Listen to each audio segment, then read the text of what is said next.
धन्यवाद। मेरो कविताको शीर्षक छ बाटोको सन्देश। सखारै प्रतीक्षाको हिमालले उज्यालोको मजेत्रो खोल्न नपाउँदैन।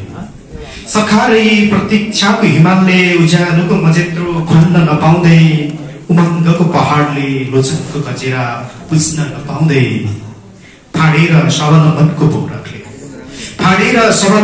पौरखले बनमारा काँडा घारीले ढाकेको आशाको उर्वर भिडबाडी, फाडेर सबलमनको पौरखले बनमारा काँडा घारीले ढाकेको आशाको उर्वर भिडबाडी, सिन्ची र समृद्धिको थुपा थुपा पसिनाले, सिन्ची र समृद्धिको थुपा थुपा पसिनाले मरुभूमि जस्तो उषल पाखाबारे गर्नु छ रुग्न मनहरूको जीर्णोद्धार, फुलाएर सन्तुष्टिको अनन्त अनाजहरू गर्नु छ रुग्न मनहरूको जीर्णोद्धार, फलाएर सन्तुष्टिको अनन्त अनाजहरू भण्डारण गर्नु छ आनन्दको ढिकुटी भरे, र हेर्नु छ आदिम चन्द्रमा वर्षौंपछि बाबाको मुहारमा, र हेर्नु छ आदिम चन्द्रमा वर्षौंपछि बाबाको मुहारमा।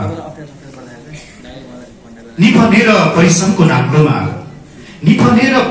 नाङ्लोमा अभावको सामाहरूलाई एक एक गरी केलाएर, दुःखको कनिकाहरूलाई निफनेर परिश्रमको नाङ्लोमा अभावको सामाहरूलाई एक एक गरी केलाएर, दुःखको कनिकाहरूलाई भोग्नु छ उत्साहको बोझोले व्याकुलले छोपिएका सहस्र दर्दहरू।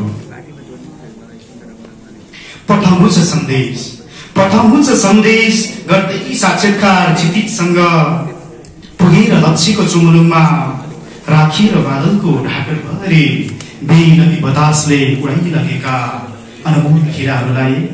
पठाउनु छ सन्देश गर्दै साक्षात्कार क्षितिजसँग, पुगेर लक्ष्यको चुमुलुङमा राखिएर बादलको ढाकरभरि बेनदी बतासले उडाइरहेका अनमोल हीराहरूलाई।